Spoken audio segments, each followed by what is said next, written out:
तो तुम में से काफी लोगों ने मेरे से पूछा है कि कोर भाई आप अपना सीजी डबल कैसे बनाते हो, इतने सारे सीजी कैरेक्टर्स वगैरह कहाँ से लेके आते हो। पर्सनली मैं अनरियल इंजन का मेटा ह्यूमन यूज करता हूँ। इसके दो कारण है, पहला तो ये बहुत ही ज्यादा इजी है और सेकंड कि इसके थ्रू तुम मेटा ह्यूमन का एनिमेटर भी यूज कर सकते हो जो कि फेशियल एनिमेशन के लिए बहुत ही ज्यादा एक्यूरेट रिजल्ट निकालता है। तो आज की वीडियो में मैं तुम्हें अपना प्रोसेस बताऊंगा कि मैं अपने कैरेक्टर्स वगैरह कैसे बनाता हूँ, स्पेसिफिकली मैं अपना खुद का मेटा ह्यूमन कैसे बनाता हूँ। और फाइनल स्टेप में अपन थोड़े बहुत एडजस्टमेंट करेंगे ताकि वो जो मेरा मेटा ह्यूमन है वो एग्जैक्टली मेरे जैसा लगे, क्योंकि ये सबसे बड़ी प्रॉब्लम होती है क्रिएटर्स के लिए कि जब वो मेटा ह्यूमन यूज करते हैं तो उनका जो कैरेक्टर होता है वो दिखता है कि ये मेटा ह्यूमन यूज किया होगा। लेकिन मेरे इस केस में मैंने ये चीज कैसे अचीव करी कि ये मेरे फेस से ज्यादा रिलेटेबल लगता है as compare to any typical meta human. और आज की इस वीडियो में मैं तुम्हें ये भी टिप दूंगा। तो बिना देरी के शुरू करते हैं। तो हमारा जो पहला स्टेप होगा वो होगा फोटो स्कैनिंग का, जिसमें अपन अपने फेस को प्रॉपर्ली स्कैन करेंगे। अब इसके लिए तुम चाहो तो कोई भी फोटो स्कैनिंग ऐप यूज कर सकते हो, लेकिन मैं पर्सनली आज की वीडियो के लिए यूज करने वाला हूँ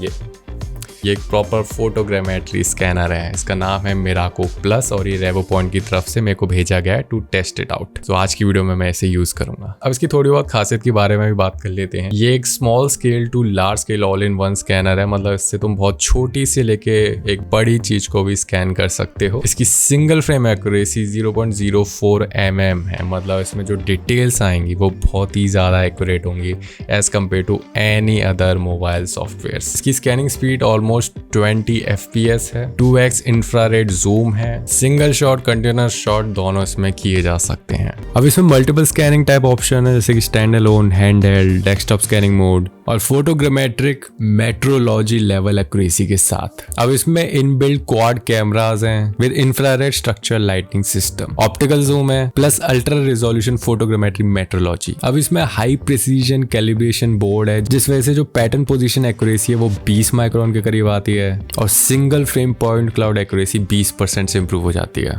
इसमें एक ऑप्टिकल जूम फंक्शन भी है, जिस वजह से एक फोकस प्रोजेक्शन बनता है और ये जो डिटेल कैप्चर करता है वो 1.5 to 2x मैग्निफिकेशन के साथ आता है। तो स्कैनिंग के लिए अपन अपने पूरे फेस को स्कैन करेंगे from left to right, bottom to top. कोई भी एक भी जगह नहीं छोड़नी चाहिए, वो सब चीज हमें स्क्रीन पे दिख जाएगी कि कौन सा वाला पार्ट ढंग से स्कैन नहीं हुआ है।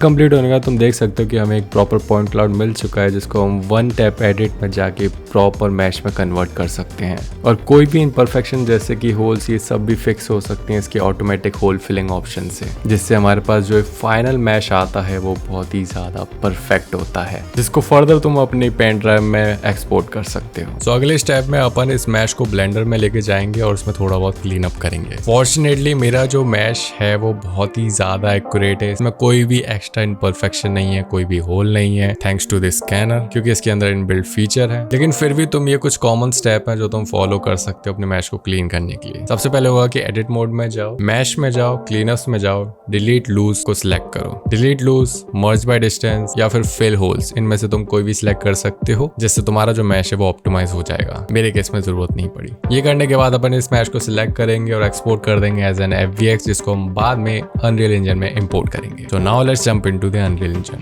अब अनरियल इंजन में तुम्हें सबसे पहले तो मेटा ह्यूमन का प्लगइन इंस्टॉल करना पड़ेगा, जो कि तुम्हें फैब में मिल जाएगा। उसके बाद यहाँ पे प्लगइन्स में जाके तुम्हें मेटा ह्यूमन्स को एक्टिवेट भी करना होगा, जिसकी वजह से रीस्टार्ट होगा और जब ये दोबारा खुलेगा तब तुम्हारे अनरियल इंजन में मेटा ह्यूमन आ जाएगा। नेक्स्ट अपन कंट्रोल प्लस स्पेस बार दबाएंगे, जिससे हमें कंटेंट ड्रॉअर दिखेगा। इसमें अपन FBX को इंपोर्ट करेंगे, तुम यहाँ से ऐड कर सकते हो, राइट क्लिक से भी कर सकते हो और यहाँ पे इसे सिलेक्ट करके रीनेम कर देना, बस चीजों को ऑर्गेनाइज करने के। फिर यहाँ पे राइट क्लिक करना और सर्च करना मेटा ह्यूमन आइडेंटिटी, इसको भी रीनेम कर देना। इसको फिर डबल क्लिक करना, फिर यहाँ पे जाना और यहाँ पे होगा क्रिएट कंपोनेंट। इसमें अपने मैश को सर्च करना जो तुमने मैश अभी इंपोर्ट किया था, सिलेक्ट करना और इसमें ये इंपोर्ट हो जाएगा। फिर तुम्हें WASD QE और माउस का राइट क्लिक से तुम इसको ऐसे एडजस्ट करना ताकि तुम्हारे फ्रेम में सेंटर पे आए और फिर यहाँ पे जाके प्रमोट फ्रेम कर देना, जिससे तुम्हारे इस पूरे मैश में एक प्रॉपर मैप बन जाएगा। अगर इसमें कोई भी इशू आ रहा हो तो उसको तुम यहाँ पे क्लिक करके एडजस्ट कर सकते हो अपने फेस के अकॉर्डिंग। नेक्स्ट तुम्हें आइडेंटिटी सॉल्व करना है और तुम्हारा एक प्रॉपर हेड मैश क्रिएट हो जाएगा, जो कि फर्दर मेटा ह्यूमन में यूज होने वाला है, जिसको तुम यहाँ पे क्लिक करके 3D व्यू पोर्ट में चेक कर सकते हो कि ये एक्यूरेट है कि नहीं। नेक्स्ट तुम इसको चाहो तो ऑटो रेक कर सकते हो और वापस अपनी मेन विंडो में आ सकते हो। कंट्रोल स्पेस बार दबाओ, राइट क्लिक करके सर्च करो मेटा ह्यूमन कैरेक्टर और इसे सिलेक्ट करो। इसको ओपन करने के बाद यहाँ पे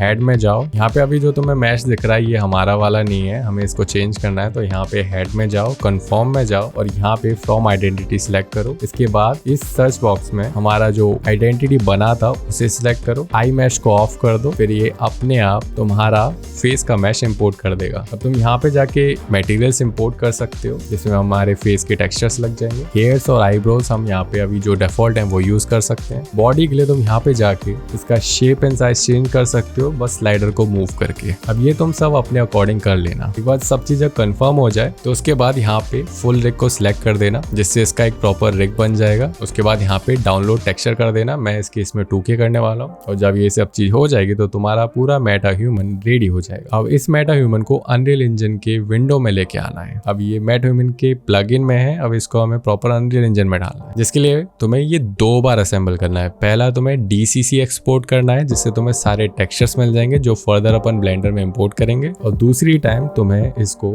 UE Sin में करना है। एक बार जब तुम ये असेंबल कर दो तो ये सारी चीजें तुम्हारे कंटेंट ड्रॉअर में आ जाएंगी। हमारा नेक्स्ट स्टेप होगा इसको ब्लेंडर के लिए एक्सपोर्ट करना, जो कि ज्यादा कॉम्प्लिकेटेड नहीं है। तुम्हें सबसे पहले DCC एक्सपोर्ट में जाके सारे टेक्सचर्स को यहाँ पे राइट क्लिक करके एसेट मैनेजमेंट और एक्सपोर्ट कर देना है अपनी डिजायर लोकेशन। उसके बाद तुम इधर जाके मेटा ह्यूमन को सिलेक्ट करके अपना जो मैश है यहाँ पे बॉडी और फेस दोनों का अलग अलग फोल्डर है, इनमें से दोनों में जाके बॉडी को अलग से एक्सपोर्ट करना है और हेड को भी अलग से एक्सपोर्ट करना है। बस यहाँ पे तुम्हें जाके लेवल ऑफ डिटेलिंग को ऑफ कर देना है। बस अब हमारा यहाँ से अनरियल इंजन से सारा काम हो चुका है। अब नेक्स्ट स्टेप में वापस अपन ब्लेंडर में चलेंगे। अब इस स्टेप में अपन ब्लेंडर में सारे के सारे मैश को इंपोर्ट करेंगे, उसको थोड़ा बहुत एडजस्ट करेंगे ताकि इसको हम प्रॉपर्ली रिग कर सकें, उसमें हेयर्स वगैरह डाल सकें और इसको एग्जैक्टली अपने जैसा बना सकें। यहाँ पे फाइल में जाके इंपोर्ट कर लेंगे FBX को, जो भी हमारे मैशेस थे उनको यहाँ पे जाके इंपोर्ट कर देंगे। टेक्सचर इंपोर्ट करने के लिए यहाँ पे शेडिंग टैब में जाके Ctrl+T दबा के हमारा इमेज टेक्सचर का ऑप्शन आ जाएगा। यहाँ पे ओपन करके हम जो भी हमने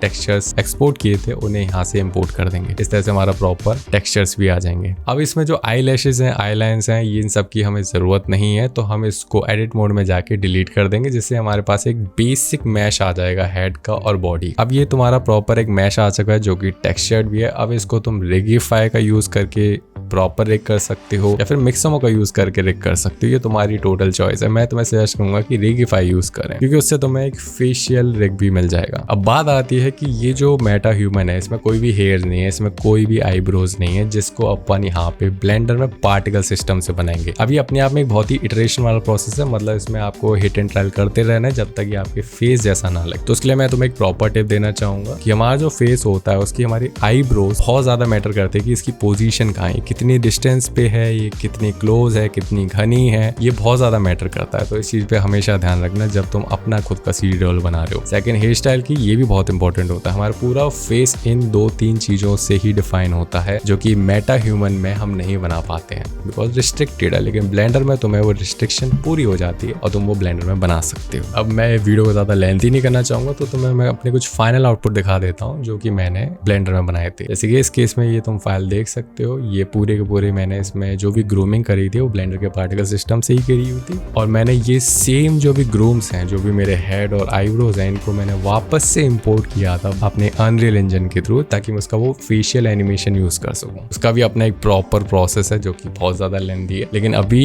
एज अ बिगिनर तुम ये स्टेप यूज करके अपने लिए बहुत सारे कैरेक्टर्स बना सकते हो जो कि मैंने भी बनाया है। बाकी ये तुम्हारे इनपुट पे डिपेंड करता है कि तुम्हारा मॉडल कैसा लगने वाला है। फाइनली मैं तुमसे इतना ही कहना चाहूंगा कि मेरे को ये प्रोडक्ट जो मिला था काफी ज्यादा बढ़िया लगा है। इसके थ्रू मैंने सिर्फ अपना फेशियल डेटा ही नहीं, मैंने अपने जो मेरे फेवरेट बूट्स हैं उनको भी मैंने स्कैन किया था और वो भी बहुत ही ज्यादा एक्यूरेट थे। ये बेसिकली ये स्कैनर काफी ज्यादा यूजफुल है किसी भी चीज को बहुत ही एक्यूरेसी के साथ स्कैन करने के लिए। तो इसको मैं फर्दर और भी अपने प्रोजेक्ट आर्या में यूज करने वाला हूँ क्योंकि मेरे को बहुत सारी चीजें स्कैन करनी पड़ेंगी, अलग से एक एनवायरनमेंट बनाना पड़ेगा क्योंकि मैं प्रॉपर शो बना रहा हूँ तो मैं हर चीज किट बैश नहीं कर पाऊंगा। बेसिकली इंडियन एसेट्स को इंपोर्ट करने के लिए मैं इसका काफी ज्यादा यूज करने वाला हूँ। तो अगर तुम्हें भी ये स्कैनर इंटरेस्टिंग लगा है तो उसकी सारी डिटेल्स मैं डिस्क्रिप्शन में दे दूंगा, वहां से जाकर तुम इसे परचेस कर सकते हो। और अगर तुम्हारा VFX और CGI सीखने का मन हो तो तुम मेरा कोर्स मेरी वेबसाइट पे भी चेकआउट कर सकते हो। खत्म करते हैं इस वीडियो को, मिलते हैं अपनी नेक्स्ट वीडियो में, तब तक के लिए keep hustling, stay creative, bye.